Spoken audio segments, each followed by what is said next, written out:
Harijan ti kú ẹ̀yin ò gbọ́n tó ṣẹlẹ̀ sí ó wá ń pariwo àwọn ọ̀tá òun kan bẹ tá lọ́tá ẹ̀ tá lọ́tá alákìísà tá lọ́tá olórí burúkú tá lọ́tá ẹni òfò ta ló pè ẹ́ sọ̀rọ̀ já obìnrin méjì tó ń jà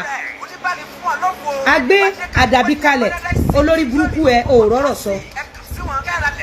Harijan abímọ máa wò ó fi wọn àtọmọ́lẹ̀ sílẹ̀ for 10 years. I think there is something that Harijan. ẹ̀yin èèyàn wa ó ti ṣẹlẹ̀ ò bí LIZZY ANJORIN ṣe sọ wípé Harijan wípé ó ti kú ẹ̀ ó kú mọ́ Harijan tí a ti mọ̀ sí Portable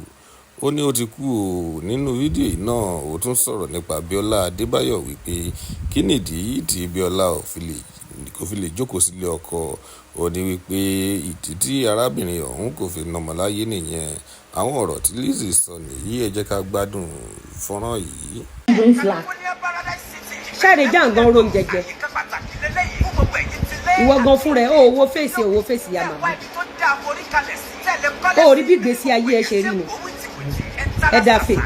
ó mọ̀ pé àpadà sí aburú àpadà sí ìgbà ló mú irú ìwọ wá padà wá fi Harijan nígbésí ayé ẹ torí ẹbí kò ẹ ará kò ẹ gbogbo ọkùnrin àgbáyé wọn kò ẹ olórí burúkú BIOLA Adébáyọ̀ tí ò rọmọ bí tó lọ rọmọ lọ́mọ ẹ wo gúrùpù gbogbo yín àgọ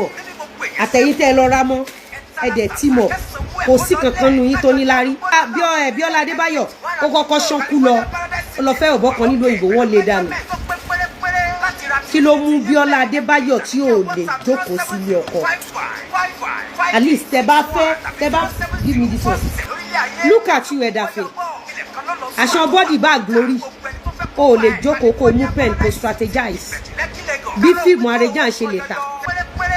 pẹ̀lú bó ṣe wọ̀wọ́ tọ́lọ́run gbàgbé ẹ sínú ayé táyé ẹ bàjẹ́ títí tí ẹ ta torí burúkú kọlù ẹ títí ẹ tán táyé ẹ bàjẹ́ kan lẹ̀ dàfẹ́ tó bá jọkùnrin jẹ́ ká pé tébù yẹn tán tó bá jọkùnrin ò lè bọ́ra lẹ̀ kókó ọkùnrin dìde o ò mọ bó ṣe rí ni o ò bọ́ra sílẹ̀ kó wo gíláàsì ni o ò lórí o ò lọ́rùn o ò ní bọ́dì o ò ní skin o ò tún lógo ò lálùbáríkà ẹ dàfẹ́ ìwọ náà wo rí ọmọ tó lóbi f'Harijan Harijan ló lọmọ yẹn ìwọ tó ẹ pé olóyún òré èèyàn gbóyún òwò àti sọ lórí burúkú níbi wọn ló ń bú Harijan ṣé òjò Harijan lọ lọ́jọ́ orí ni ìwọ náà wo rẹ kó owó wúlè mọ́tù tó bá gbé ìwà tí wúlè mọ́tù sẹ́gbẹ̀ẹ́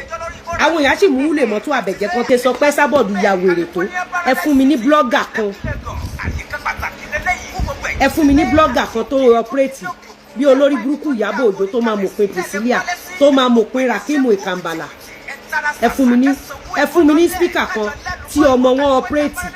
ẹ rí wípé Gistlover Ìyábọ̀ Òjó àti Priscilla ló jọ ń ṣe but èyí ẹnjìnìà bẹ́bò yẹn